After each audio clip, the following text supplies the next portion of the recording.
सर्वप्रथम इस online zoom सभा में उपस्थित सभी पूजनीय आदरणीय महान संत वृंद एवं साध्वी वृंद के पावन चरण कमलों में वंदन नमन। आज की इस आगम कक्षा में आप सभी का हार्दिक स्वागत है।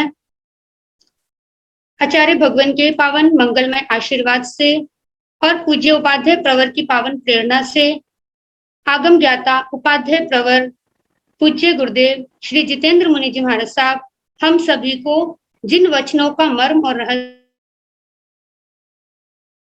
से समझाकर अनंत उपकार कर रहे हैं, आपके प्रति अनंत कृतज्ञता, अनंत उपकार। ऐसे उपाध्याय प्रवर की गुरु वंदना का लाभ प्रतिदिन कुछ ना कोई साधु साध्वी अवश्य लेते हैं। उसी श्रृंखला में आज की गुरु वंदना का लाभ निर्भीक वक्ता महासाध्वी श्री संतोष कुमारी जी महाराज साहब की शिष्याएं साध्वी डालिमा जी महाराज साहब और साध्वी परिधि जी महाराज साहब थाना 2 शक्तिनगर दिल्ली से ले रहे हैं। मथेन वंदन महाराज साहब देखो तो आया नीलम काया नीलम करेनी वंदानी नामं स्वामी सत्वारेनी सम्मानेनी कल्याण मंगलम देयं चेयं पत्वा स्वामी मथेन देखो तो आया नीलम काया नीलम करेनी वंदामि नामं स्वामी सत्कारेणि सम्मानेनि कल्याणं मंगलं देव्यं चेयं पत्वा स्वामी मथेन देखो तो आया नीलं करेणि वंदामि नामं स्वामी सत्कारेणि सम्मानेनि कल्याणं मंगलम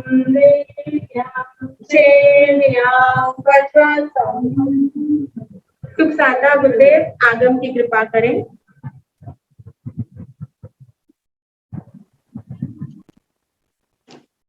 यह आगम कक्षा निर्विघ्न रूप से चलती रहे और यह अनुष्ठान पूर्णतया सफल रहे, उसके लिए जब से यह कक्षा प्रारंभ हुई है तभी से तपस्या की लड़ी भी अनवरत रूप से चल रही है। और उसी तपस्या की श्रृंखला में आज की तपस्याओं में नाम है महासती श्री रिद्धिमा जी महाराज साहब की शिष्या साध्वी श्री आराध्या जी महाराज साहब, महासाध्वी श्री प्राची जी महाराज साहब, उत्तर भारतीय प्रवर्तिनी श्रमणी सूर्या पूर्णिवर्या, डॉक्टर श्री सरिता जी महाराज साहब की सुशिष्या घोर तपस्विनी महासाध्वी डॉक्टर श्री शुभा पिंकी जी महाराज साहब, इन सभी का उपवास है। उप प्रवर्तिनी पूज्य श्री दिव्य ज्योति जी महाराज साहब अर्पणा, इनकी गुरु बहन तप सिद्धेश्वरी पूज्य श्री सौम्या जी महाराज साहब, इनका माचखमन चल रहा है और उस श्रृंखला में आज 20वां उपवास है। हम सभी तपस्वियों को सुख साता पूछते हैं और बारंबार आप सभी के तप की अनुमोदना करते हैं। अब पूज्य उपाध्याय प्रवर हम सभी को आगम दान प्रदान कर हमें कृतार्थ करें। नमः नमो अरिहंताण नमो सिद्धाण नमो आर्याण नमो उदयण नमो लोये सवसावण पंच नमो पारो साव पावकणासण मंगलानाथ संदेशे पाड़मान भवाय मंगलम। जिन शासन जिन वाणी सदा जयवंत हो, शमसन सदा अविचल मंगल हो। मुक्ति को प्राप्त शमन भगवान महावीर स्वामी, उनकी परम पावन कल्याणी भागवती वाणी वाचक प्रमुख श्री इंद्र भूति गौतम आदि गणधर भगवान जोग प्रधानाचार्य परम पूज्य श्री सुधर्मा स्वामी जी महाराज, उनकी परम पावन पाठ परंपरा वर्तमान आचार्य ध्यान योगी परम पूज्य श्री शिव मुनि जी महाराज एवं गुरुजन सबके पावन कर्म स्रोतों में मेरा अनंत वंदना नमस्कार। आगम परिषद में विराजमान वरिष्ठ मुनिराज, अन्य मुनिवृंद, परमादरणीय भगवती स्वरूपा महासाध्वियों जी, श्री उत्तराध्ययन सूत्र की वाचना प्रारंभ है। कल 9वां अध्ययन समाप्त हुआ। आज 10वां अध्ययन, जिसका नाम द्रुम पत्रक इस अध्ययन का नाम है और इसका दूसरा नाम अनुशासन अनुशासन इसका नाम भी आता है, क्योंकि भगवान ने शिक्षा दी। तो इस अध्ययन के पूर्व गौतम स्वामी जी की कथा आती है और उसके साथ और भी वर्णन आता है। वर्णन तो बड़े विस्तार से दिया गया है, लेकिन पहले जो वर्णन आया है चंपा नगरी के पृष्ठ भाग में, पृष्ठ चंपा नाम की नगरी, पृष्ठ चंपा, वहां पर शाल महाशाल दो सहोदर सगे भाई, शाल राजा थे, महाशाल युवराज थे। इनकी बहन का नाम यशस्वती और बहनोई, उनका नाम पिठर था। इनके शाल महाशाल के भांजे पिठर, यशस्वती इनके आत्मज बेटे, जिनका नाम गागली आता है। एक समय भगवान महावीर स्वामी ग्रामानुग्राम विहार करते करते पृष्ठ चंपा नगरी पधारे। दोनों भाई भगवान को वंदना करने, प्रवचन लाभ लेने, धर्म लाभ लेने के लिए भगवान के चरणों में आए। धर्म देशना हुई। जिस धर्म देशना को सुन करके शाल जो राजा थे उनकी आत्मा जागृत हो गई, मन वैराग्य से भर गया। संसार की नश्वरता साक्षात आंखों के सामने आने लगी। कितना जीवन है कुछ नहीं कहा जा सकता। मन में भावना पैदा हुई, उसने दृढ़ता का रूप लिया, भगवान के चरणों में आए, वंदना की। जो शब्द आते हैं, सद्धामीनं भंते निगंतम पावेनं, पत्यामीनं भंते निगंतम पावेनं, रोहिणीनं भंते निगंतम पावेनं।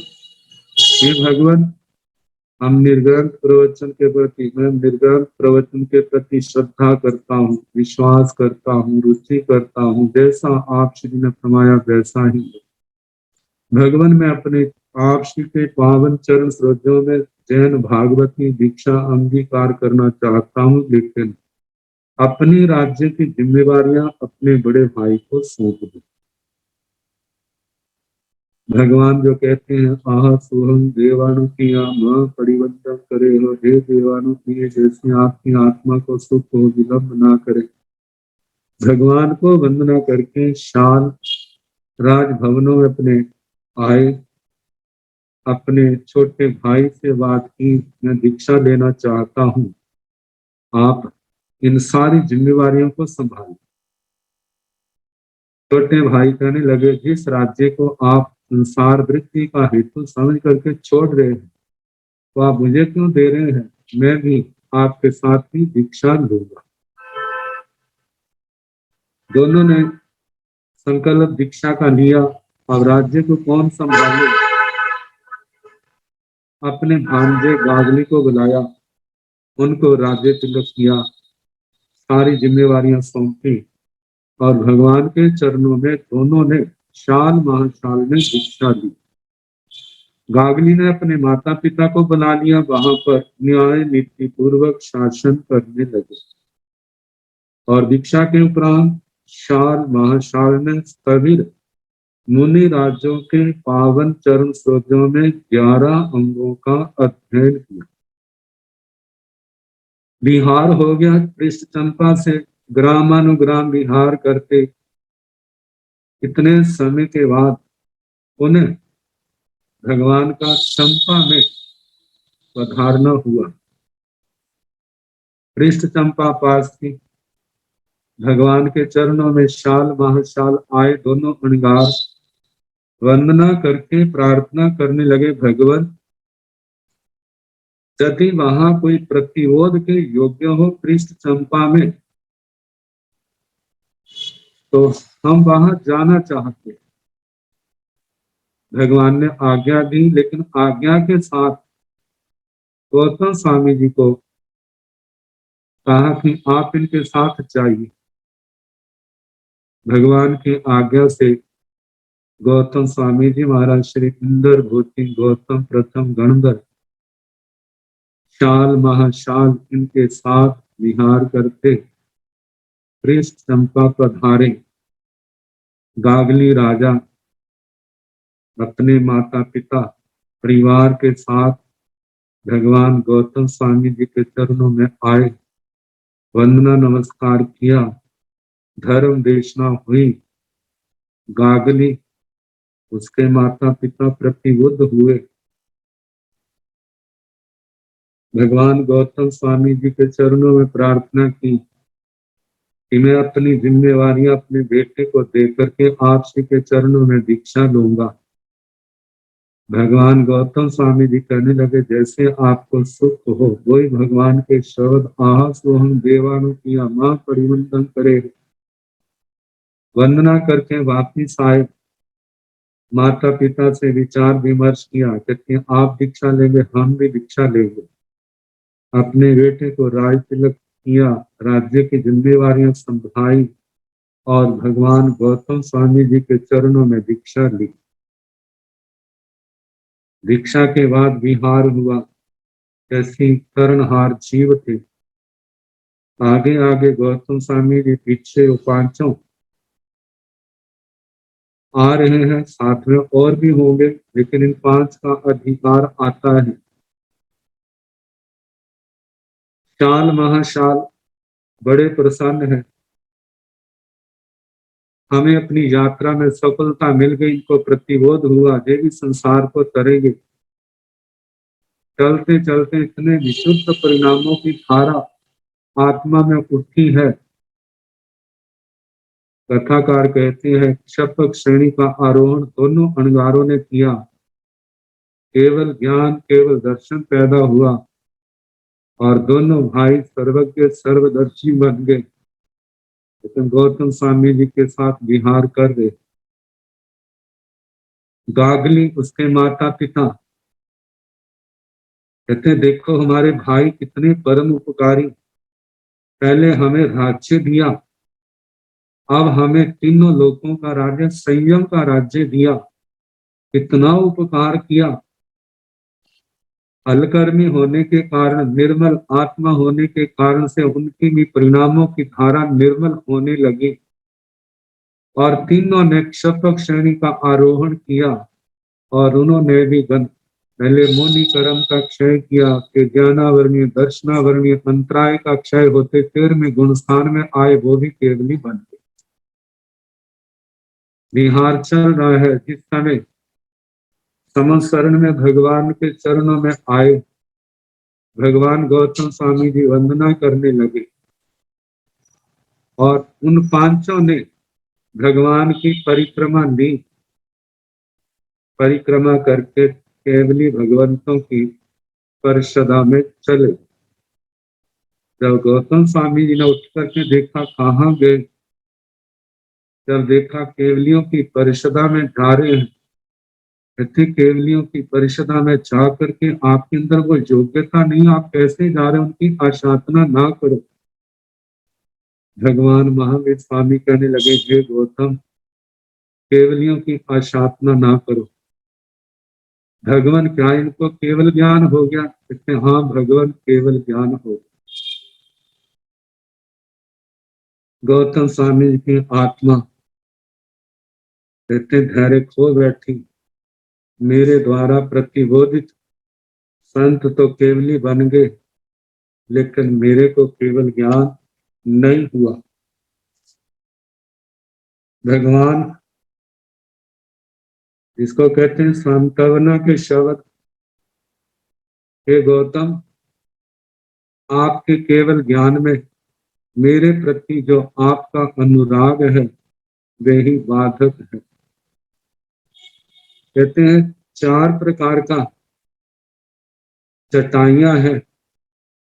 पहली चटाई शुंभ कट, जो तिनकों से बनाई गई है, उषा आदि से बनाई गई है।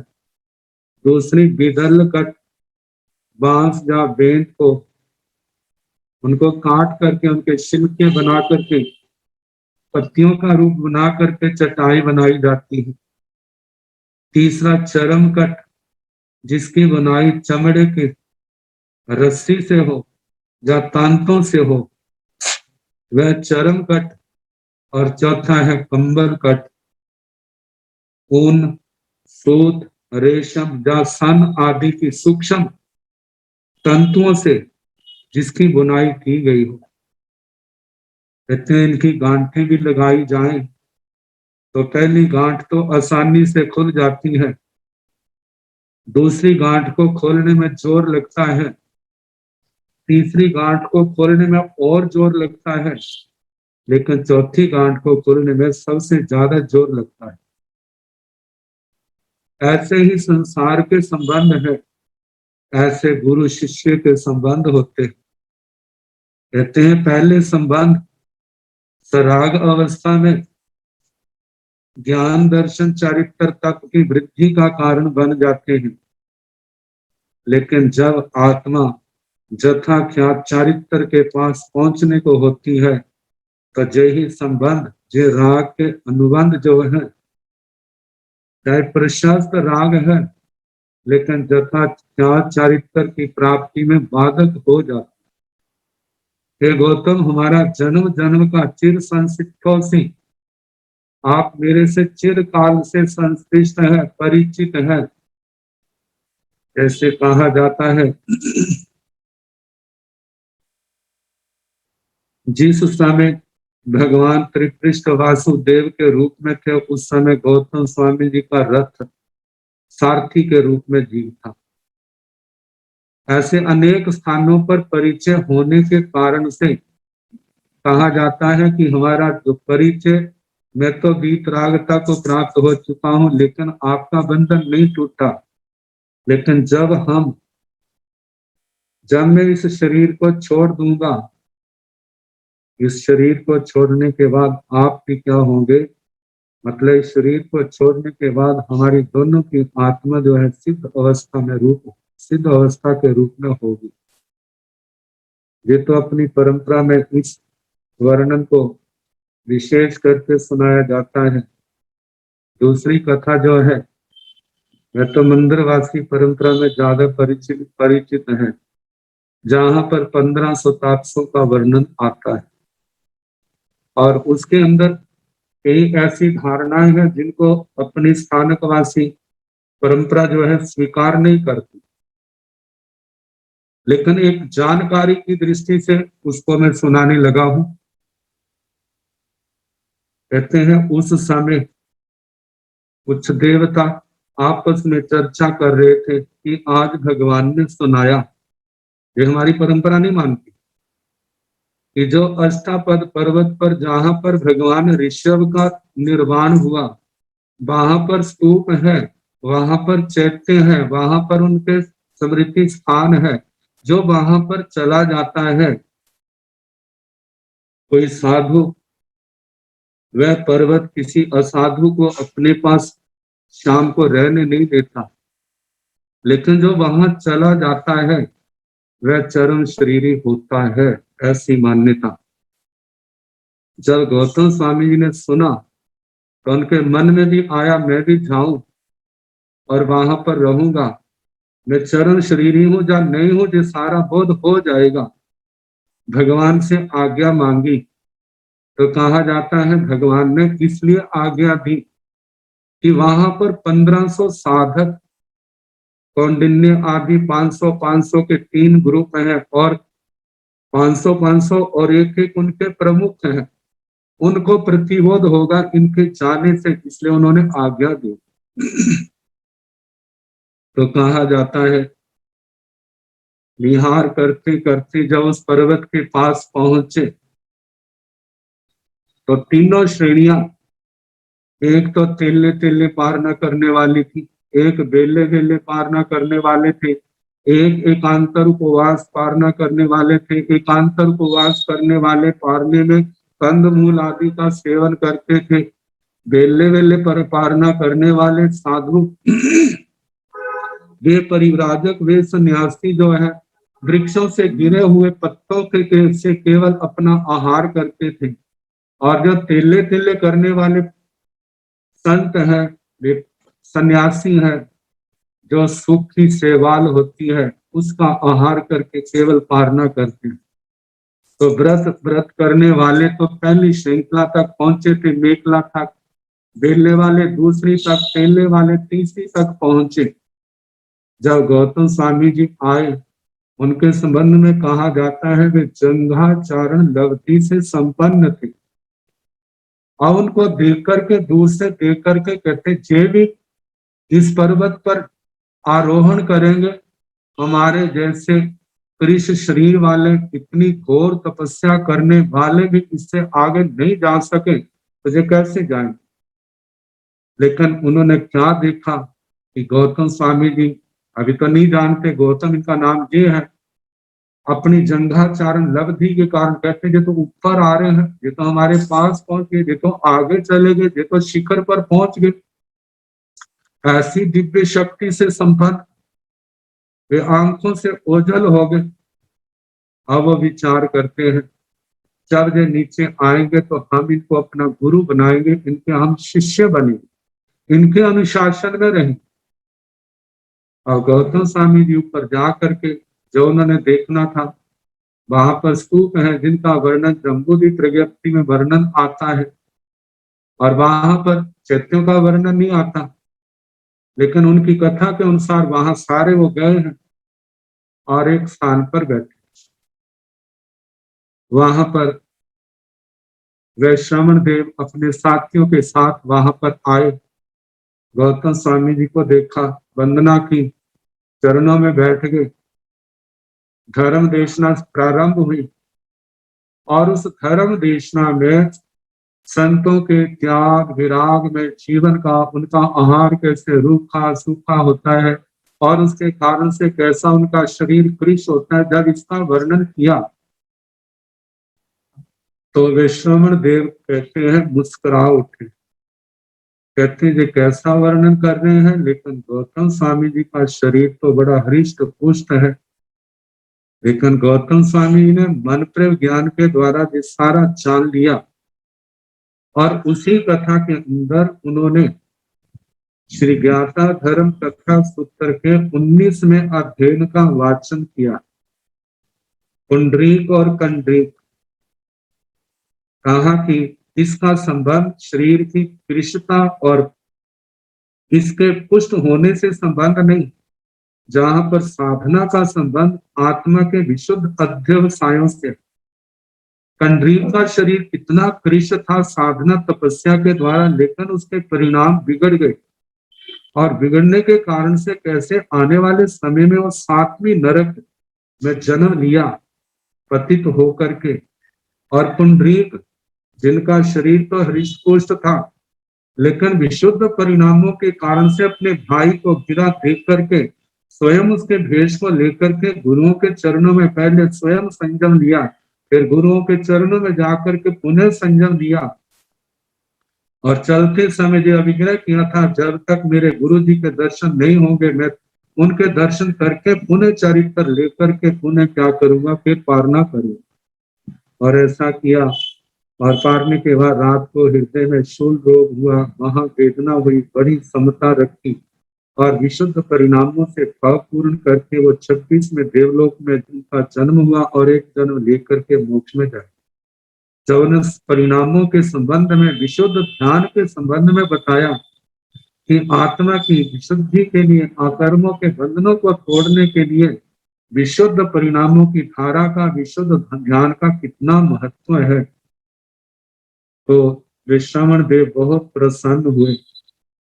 ये जो पुंडरीक अध्ययन विस्तार से सुनाया, उन देवताओं में एक देवता थे, उन्होंने इसको धारण कर लिया। कहा जाता है उन्होंने 500 बार अपने जीवन में उसका पारायण किया, और वही जीव आने वाले समय में आचार्य श्री बज्जर स्वामी जी के रूप में आता है, उनका जन्म हुआ। और गौतम स्वामी जी रात को रहे, अगले दिन जब वापिस आए तो 15 से 1500 तापक जो है गौतम स्वामी जी के चरणों में आकर के उनको वंदना करते हैं, कहने लगे आप हमारे धर्माचार्य हैं, आप हमारे धर्म गुरु हैं, हम आपके शिष्य। दीक्षा हो गई, और उसके बाद जब विहार कर रहे थे, जब गोचरी का प्रसंग आया तो कहा जाता है आप क्या खाओगे? कहते हैं गौतम स्वामी जी महाराज अक्षीण महानस लब्धि के धारक, जब उन्होंने पूछा तो उन्होंने कहा खीर खाएंगे। गोचरी को गए तो एक स्थान पर खीर का भोजन मिला। जब आए तो संत सोचते हैं कितने से पात्र से हमारे 1500 की तृप्ति कैसे होगी, लेकिन गौतम जी ने कहा सारे लाइन में बैठ जाओ। अक्षीण महानस लब्धि के धारक होने के कारण जिनके संबंध में कहा जाता है जब तक वो स्वयं भोजन ना कर ले, उससे पहले कितने भी भोजन क्यों ना कर ले, सबकी तृप्ति होती है, कोई भूखा नहीं रहता। गौतम स्वामी जी सबको बांटते जा रहे हैं, लेकिन वो पात्र जो खाली होने में नहीं आ रहा। सब ने खीर खाई, तृप्त हुए, बड़े प्रसन्न, बड़े हैरान, इतने से पात्र में कितने, कैसे हमारी तृप्ति होगी। और उसके बाद गौतम स्वामी जी ने स्वयं पारना किया, विहार किया। तो कथाकार कहते हैं कि जो तेले तेले पारना करने वाले थे, उनको तो खीर खाते खाते केवल ज्ञान हो गया। जो बेले बेले पारना करने वाले थे, जिस समय उन्होंने समशरण देखा, इतनी परिणामों की विशुद्ध धारा वही, उनको केवल ज्ञान हो गया। जो व्रत पारना करने वाले थे, जैसे उन्होंने भगवान के दर्शन किए तो उनकी आत्मा इतने विशुद्ध परिणाम हुए, उनको केवल ज्ञान हो गया। जिस समय जब मिले थे, कहा कि आप हमारे गुरु हैं, हम आपके शिष्य हैं, तो गौतम स्वामी ने कहा था कि नहीं, जो मेरे धर्म गुरु है वही आपके गुरु हैं।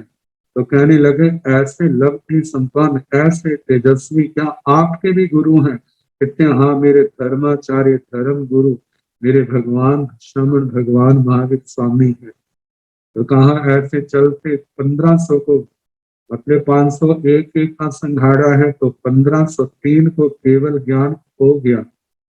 जिस समय गौतम स्वामी जी वंदना करते हैं और वो सारे के सारे जो केवली बने हैं वह केवली परिषदा में चले गए। जब केवली पर गौतम स्वामी जी वंदना करके उठे हैं, उन्होंने तो जो 1503 नए केवली बने हैं भगवान की परिक्रमा ली और केवली भगवंतों की परिषदा में चले गए। तो गौतम स्वामी ने जब उठ के देखा तो वो पहले की तरह कहने लगे अरे आपको इतना समझाया था, ऐसा नहीं करना, आप केवलियों की अशातना ना करो।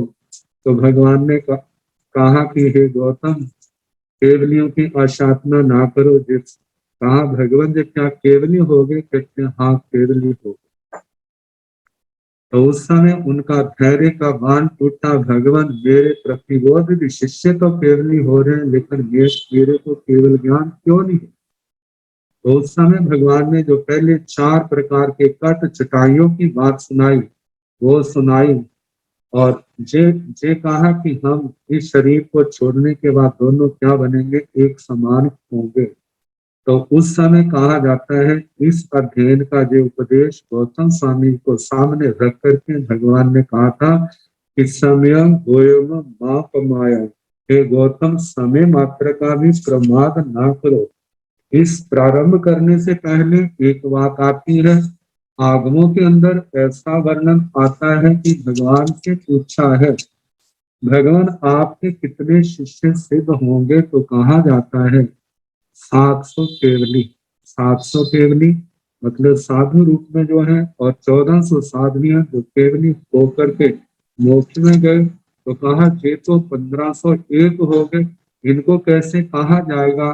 तो इनकी 1503 इनकी संगति ऐसी बिठाई जाती है जो भगवान के द्वारा प्रतिबोधित नहीं, जो गौतम स्वामी जी के द्वारा प्रतिबोधित है, ऐसी संगति बिठाते हैं। लेकिन हमारे लिए प्ररूपणा का जो विषय है वो तो यही है जो आगम के अंदर कहा है कि 700 केवली भगवान के और 1400 साधनियां केवली भगवती रूपा हुई है जो मोक्ष में गई, ऐसा जो हमारा प्ररूपणा का विषय है। लेकिन साथ में प्राचीन टीकाओं में जो कथा आती है तो केवल जानकारी के लिए आपको सुनाई है। लेकिन हमारी प्ररूपणा का विषय जो कागली का है, जो आता है शाल महाशाल गागली और उनके माता पिता पिठर और यशस्वती, उनकी कथा को मानने में सिद्धांतिक कोई मतभेद नहीं है। तो इसलिए दोनों आपको सुनाई। अब इसके आगे और 10वां अध्ययन प्रारंभ किया जाए। 10वां अध्ययन द्रुमपत्रयम्। 10वां अध्ययन द्रुमपत्रक कहा जाता है। 9वें अध्ययन में धर्म के प्रति निष्प्रकंपता, धर्म के प्रति निष्प्रकंपता कैसे दृढ़ता रखनी है श्रद्धा के विषय में, जहां पर इंद्र महाराज ने कैसे ब्राह्मण का रूप लेकर के नमी राज ऋषि जी महाराज से 10 प्रश्न किए, जिनको सुनकर के सामान्य व्यक्ति विचलित हो जाए, लेकिन नमी राज ऋषि भी विचलित नहीं हुए और उन्होंने बड़ा युक्ति संगत हर प्रश्न का उत्तर दिया, और जिसको सुनकर के इंद्र महाराज संतुष्ट हुए और कैसे श्रद्धा से विभोर भर करके उन्होंने कैसे उनकी स्तुति की है और उनका श्रवण करके कैसे अपने देवलोकों में गए। तो कहा श्रद्धा से संबंधित कितनी दृढ़ता वहां पर दिखलाई है और चरित्र की दृढ़ता भी वहां पर कितनी दिखलाई है। तो वो दृढ़ता कहीं, अब जहां पर वो दृढ़ता हमारी बनी रहे, उसमें किसी प्रकार का हरास ना हो, इसलिए भगवान ये 10वां अध्ययन जो है वो हमारे सामने आ रहा है, जिसको कहा जाता है अनुशासनाभिधानम 10वां अध्ययनम। अनुशासन जिसका नाम है, ऐसा दूसरा नाम वह 10वां अध्ययन मतलब द्रुमपत्रक। द्रुमपत्रक इस अध्ययन का नाम इसलिए है क्योंकि जहां पर सबसे पहले द्रुमपत्रक वृक्ष के पत्ते का दृष्टांत दिया गया है, इसलिए इस अध्ययन का नाम जहां पर द्रुमपत्रक रखा गया है। तो प्रथम गाथा धूमपत्ताय पंडुयाय जहा निवाड़ाई राई गणान अच्छाई एवं मनुआन शिवियम समयम गोयम मापमाया। कहते मनुष्य जन्म की नश्वरता, आखिर जो हमारा मनुष्य जन्म कितनी देर रहने वाला है। वर्तमान को देखें तो ज्यादा से ज्यादा 100 साल तक पहुंच जाएंगे, कुछ वर्ष और पहुंच जाएंगे, उसके बाद तो क्या है ब्रेकें लगेगी ही, सब कुछ छोड़ करके इस आत्मा को जाना हो। लेकिन इतने जीवन यही हमारे लिए महत्वपूर्ण है। अब हम इसका कैसे उपयोग करते हैं? यदि हम संयम तप की आराधना में नियम व्रत जो मोक्ष मार्ग के अंग है उनका पालन करते हुए अपने जीवन को व्यतीत करते हैं, तब तो सार्थक है। यदि इस संयम तपमय जीवन की उपेक्षा करके यदि भोग मार्ग की ओर बढ़ते हैं तो ये जीवन बर्बाद हो रहा है, विनाश हो रहा है। इसका आखिर क्या होगा? हारना पड़ेगा। जैसे 5वें अध्ययन में कहा था आखिर दुर्गतियों का मेहमान बनना पड़ेगा। ऐसा ना हो। इस आत्मा के जीवन का एक एक क्षण संयम तप धर्म ध्यान के द्वारा सार्थक हो, ऐसा आत्मा को प्रयास करना। तो जहां पर बताया जा रहा है, धूम पत्ताए पंडुआए जहां निबड़ाई राई गणान अच्छाई। धूम पत्ताए, द्रुम पत्रक, द्रुम वृक्ष वृक्ष को कहा जाता है। द्रुम क्या है? वृक्ष है। पत्थर, पत्थर को ही पत्रक का रूप दिया है और इसकी संस्कृत छाया तो पत्रक है, लेकिन प्राकृत में इस अर्धमागधी भाषा में पत्तय ये शब्द बन गया। दुम पत्तय, वृक्ष का पत्ता। कैसा पत्ता? पंडुरय, जहाँ पांडुरक, पांडुर शब्द पीले अर्थ में आता है, सफेद अर्थ में आ जाता है। आगे क जो है स्वार्थ अर्थ में प्रयोग किया है, जिसके लगाने के बाद अर्थ में कोई भेद नहीं आता। कई प्रत्यय ऐसे होते हैं जिनके लगाने से अर्थ में भेद आ जाता है, अर्थ बदल जाता है, उसमें परिवर्तन हो जाता है, लेकिन स्वार्थ में जो क प्रत्यय होता है उससे अर्थ में कोई अंतर नहीं पड़ता। तो कहा जा रहा है कि जैसे वृक्ष का पत्ता कैसा, वो पीला हुआ, वो सफेद हुआ। राई गणन अच्छा, जैसे रात्रि, रात्रियों का गण, रात्रियों का समूह, लेकिन रात्रि जो है वो दिन के बिना नहीं होती, इनका आपस में अविनाभाव संबंध है। दिन के बिना रात नहीं होती, रात के बिना दिन नहीं होता, दोनों का जोड़ा है।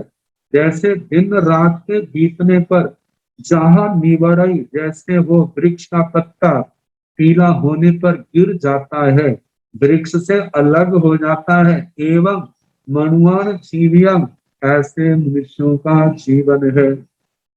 समयम गोयम मां पमायाई, इस जीवन की नश्वरता को देख करके हे गौतम, समय मात्र का भी प्रमाद ना करो।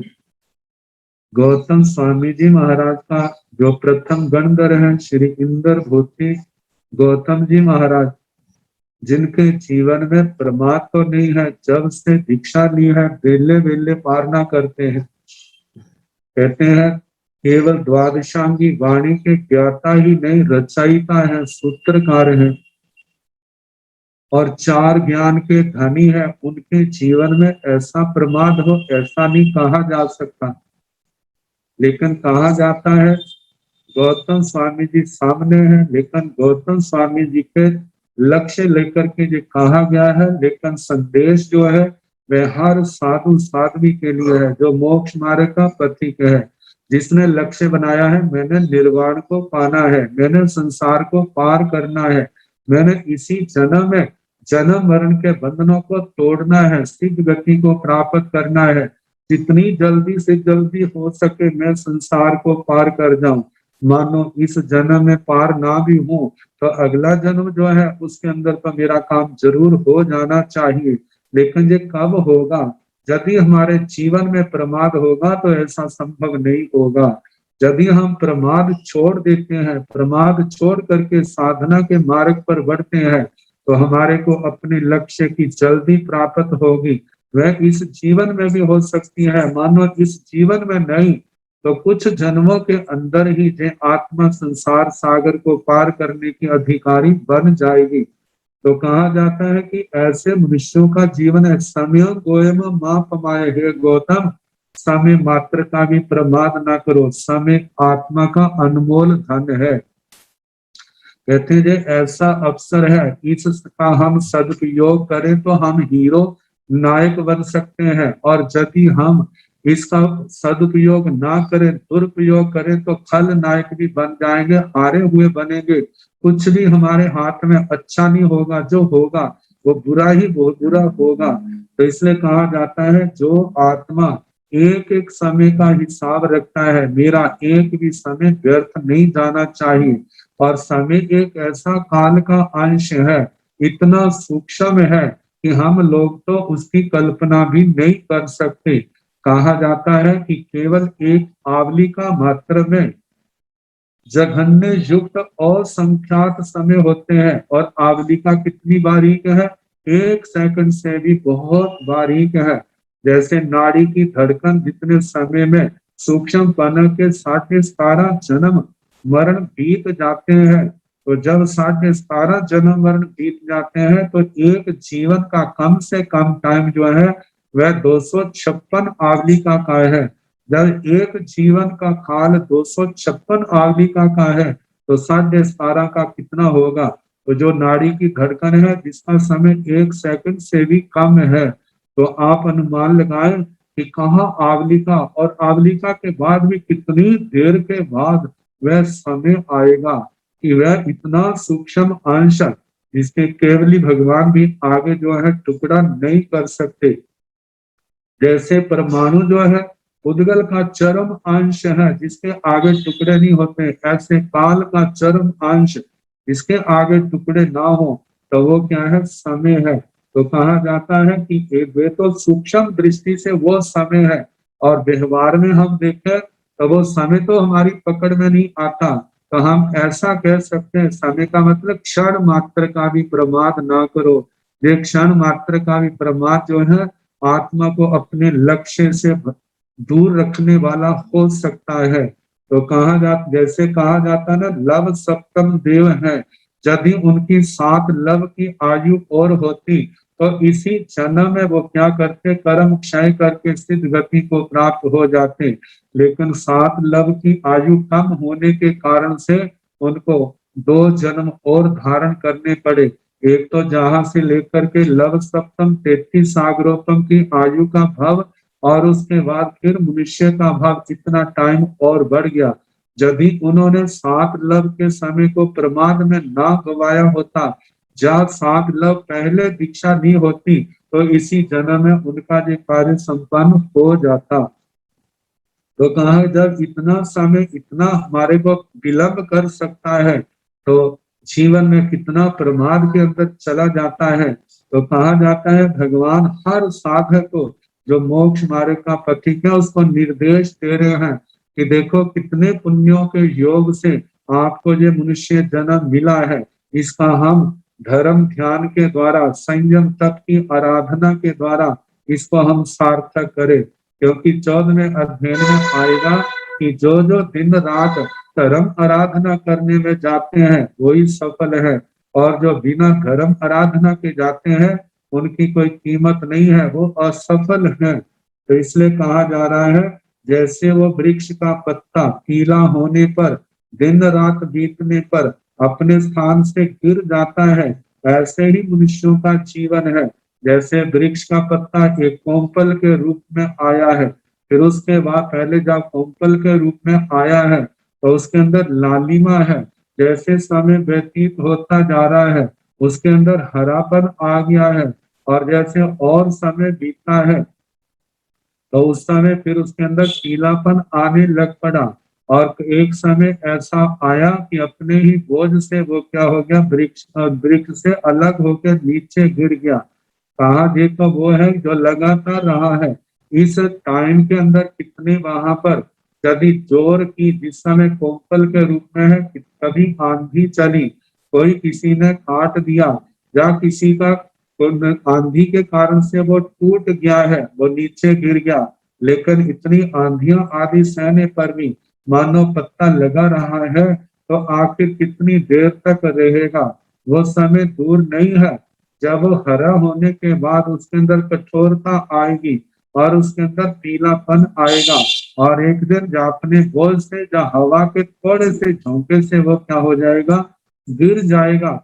जैसे इस वृक्ष के पत्ते की कथा है, ऐसे ही हमारे जीवन की गाथा है। कहा पहले तो कितने कितने जीव ऐसे हैं, मनुष्य जन्म तो लेते हैं लेकिन गर्भ अवस्था में ही उनका भाव पूर्ण हो जाता है। कितने जीव ऐसे होते हैं गर्भ से बाहर तो आ जाते, जन्म तो हो जाता है, लेकिन वहां पर कितने जीवों अपना भाव पूर्ण कर जाते हैं। कितने बचपन के अंदर कितना कुछ सहना पड़ता है, कभी कोई बीमारी है, कभी कुछ है, कभी कोई परेशानी है, बचपन निकला है लेकिन जैसे मानो मौत भी साथ साथ चल रही है। इस समय आयु क्रम का बंधन ढीला पड़ जाए, कब आयु क्रम सोक्रमी है तो कब कोई प्रबल निमित्त मिल जाए, इस जीवन से हाथ धोने पड़े।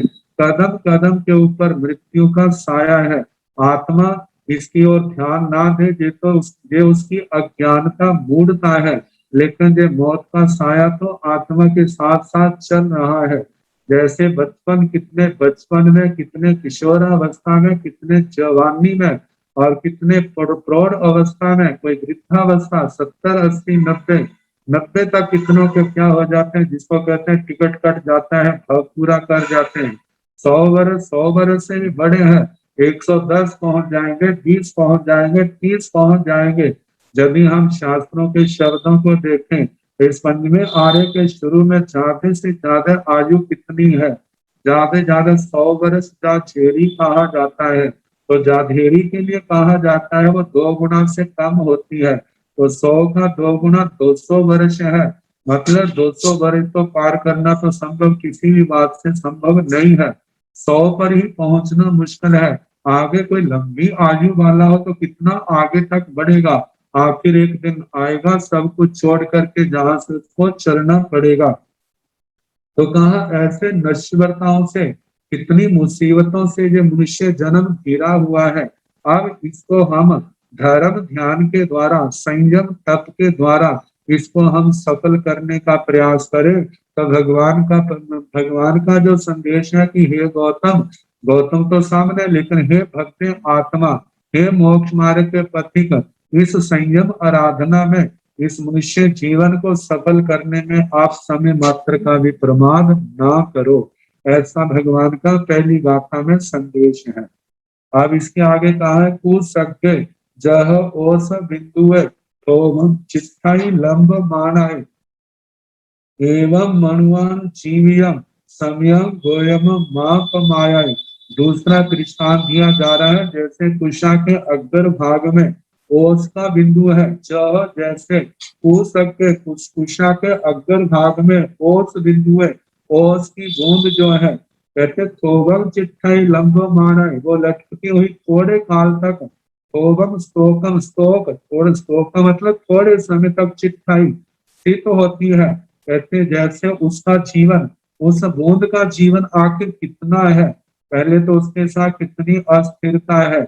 हवा का थोड़ा सा भी झोंका आया, किसी ने हाथ लगाया या किसी का स्पर्श हुआ तो नीचे गिर जाएगी, क्योंकि वो इतना सूक्ष्म अंश है और वो गिर जाएगी। मानो इस हवा का झोंका नहीं चला, किसी का स्पर्श नहीं हुआ, वो हिला नहीं, वैसे के वैसा है। लेकिन जिस समय सूरज उदय होगा, सूर्य की किरणें चारों ओर फैलेंगी, गर्मी फैलेंगी, वो छोटा सा कण सूर्य की थोड़ी सी गर्मी भी सह नहीं सकेगा, वो क्या हो जाएगा, सूख जाएगा। इसी पर एवं मनुआन जीविया, ऐसे मनुष्यों का जीवन है। कहते जहां पर भी जैसे कुशा के अग्र भाग, वैसे तो बहुत थोड़ा होता है, लेकिन मनुष्य जीवन यदि हम देखें, पूर्वजों की ओर देखें, कहाँ पूर्व तक की आयु थी, करोड़ पूर्व तक का संयम, कहा इतनी आयु वालों को संयम आ जाता है, तो हमारी तो उसके आगे कितनी कम है, नाम मात्र की आयु है। तो कहा इतना अस्थिर, फिर उसके साथ थोड़ी आयु होने के कारण साथ में कितनी आपदाएं, कितनी मुसीबतें, कभी व्याधि, कभी रोग है, कभी दुर्घटना है, कभी कोई कारण है, कभी कोई कारण है। किसी भी समय कब अशुभ कर्मों का उदय हो जाए क्या कुछ कहा नहीं जा सकता। तो इसलिए भगवान ने कहा है कि जब तक बुढ़ापा नहीं आता, जब तक रोग नहीं आते, जब तक इंद्रियों की इंद्रियों की शक्तियां क्षीण नहीं होती, तब तक धर्म की आराधना कर लो, इस जीवन को सफल बना लो। इनमें से एक भी आ गया तो बाद में पश्चाताप करना पड़ेगा। तो कहा जा रहा है कि हे गौतम, इन सब बातों को जान करके समय गोयम माप माए, धर्म आराधना में समय मात्र का भी प्रमाद ना करो। इस प्रकार दूसरी गाथा का वर्णन हुआ। अब तीसरी गाथा आएगी, उसके संबंध में कल जैसे अवसर होगा सुनाने का प्रयास किया जाएगा। मथेन वंदामी गुरुदेव, मथेन वंदामी, बहुत कृपा की। पूज्य उपाध्याय प्रवर जी ने हमें अमूल्य जिन वचनों से लाभान्वित किया, अपने अनुभव सिद्ध वचन हमें फरमाए और हमारे सबकी मन की शंकाओं का समाधान किया, उसके लिए आपके प्रति अनंत अनंत उपकार। अब पूज्य उपाध्याय भगवान के चरणों में निवेदन करती हूँ कि मंगल पाठ प्रदान कर इस कक्षा का समापन करें। नमो अरिहंताण, नमो सिद्धाण, नमो आर्याण, नमो वधायाण, नमो लोय साहुण, एसो पंच नमो पार सब पाव पणसनो मंगलाण संदेशिं परम हवै मंगलम। श्री चतारि मंगलारि हंता मंगलम, सिद्धा मंगलम, साहु मंगलम, केवली पुनः धम्मो मंगलम। चतारि लोकोत्तमारि हंता लोकोत्तमा, सिद्धा लोकोत्तमा, साहु लोकोत्तमा, केवली पुनः धम्मो लोकोत्तमो। चतारि शरणं प्रवज्जामि, आर्यहन्ते शरणं प्रवज्जामि, सिद्धे शरणं प्रवज्जामि, साहु शरणं प्रवज्जामि, केवली पुनः धम्मं शरणं प्रवज्जामि। चार शरणे सुख करने, दुख करने, मंगल करने और शरणाने कोई, जो भव कानी आश्रय अक्षय। मथेन